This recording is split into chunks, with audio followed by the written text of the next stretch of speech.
దురదృష్టకరం. ఈరోజు ఆంధ్రప్రదేశ్ రాష్ట్రంలో రైతులకు మోసం చేశారు, మహిళలకు మోసం చేశారు, నిరుద్యోగులకు మోసం చేశారు, ఉద్యోగులకు మోసం చేశారు. ముఖ్యంగా ఇది పేదల వ్యతిరేక బడ్జెట్ అనేది క్లియర్ గా అర్థమైంది. అలాగే ఉత్తరాంధ్ర ప్రజలకు, రాయలసీమ ప్రజలు వీళ్ళందరూ ఎంతో వెనకబడిన ప్రాంతాలు, వీటికి కూడా తీవ్ర నిరాశకు గురి చేసి దారుణంగా మోసం చేసిన పరిస్థితి క్లియర్ గా కనిపిస్తూ ఉంది.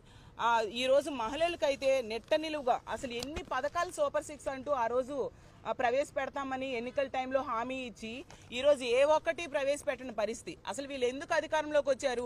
గతంలో జగన్మోహన్ రెడ్డి గారు ఎంతో చక్కగా పరిపాలించేవారు, ఎన్నో పథకాలు ఇచ్చేవారు, వాటికంటే డబల్ ఇస్తాము, అంతకంటే ఎక్కువ మేలు చేస్తాము అని చెప్పి ప్రజలను నమ్మించి ఈరోజు అధికారంలోకి వచ్చారు.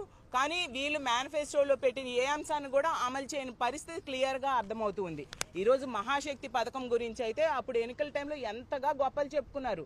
ఎందుకు మొన్న సమావేశాల్లో హోంమంత్రి గారు అయితే మహాశక్తి నిధులు కేటాయించామని ఈనాడు పేపర్ చూసి కౌన్సిల్లో చెప్పేయడం జరిగింది. చూసేసరికి ఆ బడ్జెట్లో కేటాయించలేదు. ఈ రోజు ప్రవేశపెట్టిన బడ్జెట్లో కూడా మహాశక్తి పథకానికి అంటే 19 సంవత్సరాల నుంచి 59 సంవత్సరాలు ఉన్న మహిళలకి నెలకి 1500 చొప్పున ఇస్తాననే ఆ పథకానికి రూపాయి కూడా కేటాయించిన పరిస్థితి ఈ రోజు బడ్జెట్ అసెంబ్లీ కౌన్సిల్ సాక్షిగా ప్రజలందరికీ తెలిసిపోయింది. అలాగే తీసుకుంటే 20 లక్షల ఉద్యోగాలు ఇస్తాము లేదా 3000 రూపాయలు నిరుద్యోగ భృతి అన్నారు. దానికోసం కూడా ఒక్క రూపాయి కూడా కేటాయించకుండా నిరుద్యోగులు నెట్ట నిలువుగా మోసం చేసిన పరిస్థితి అందరూ చూసాం.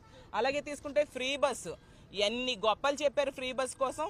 అసలు ఆంధ్ర రాష్ట్రంలో మహిళలందరూ ఎంతో ఆశగా ఫ్రీ బస్ కోసం ఎదురు చూసే పరిస్థితి, దాని ఊసే ఈ బడ్జెట్ లో పెట్టని పరిస్థితి.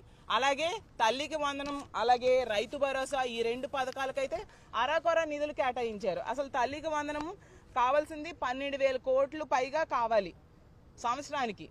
గత సంవత్సరము ఇవ్వలేదు, ఈ సంవత్సరము తీసుకుంటే ఇంచుమించు 25,000 కోట్లు కావాలి. కానీ కేవలం వాళ్ళు ఇచ్చింది 9,400 కోట్లు. అది అసలు యాక్చువల్గా ఆన్ గోయింగ్ స్కీమ్.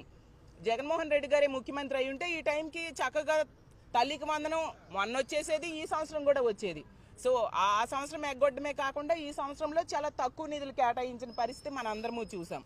అసలు గత ఏడాదేమో 5,387 కోట్లు కేటాయించారు మొన్న బడ్జెట్లో, గతసారి బడ్జెట్లో. అసలు ఆ నిధులు ఏమైపోయాయి? ఎవరికి ఇవ్వలేదు కదా తల్లికి వందనం. అలాగే తీసుకుంటే రైతు భరోసా, రైతుకేమో 20,000 ఇస్తానన్నారు. ఏది 20,000? దానికి కావాల్సింది 10,400 కోట్లు అయితే 6,300 కోట్లు కేటాయించి కంటి తుడుపు చర్యగా కేటాయించడం జరిగింది. గత సంవత్సరం ఇవ్వలేదు, ఖరీఫ్ అయిపోయింది, రబీ అయిపోయింది. అంటే 20,000 కోట్ల పైగా 2 సంవత్సరాలు కలిపి కావాలి. కానీ వాళ్ళు కేవలం ఒక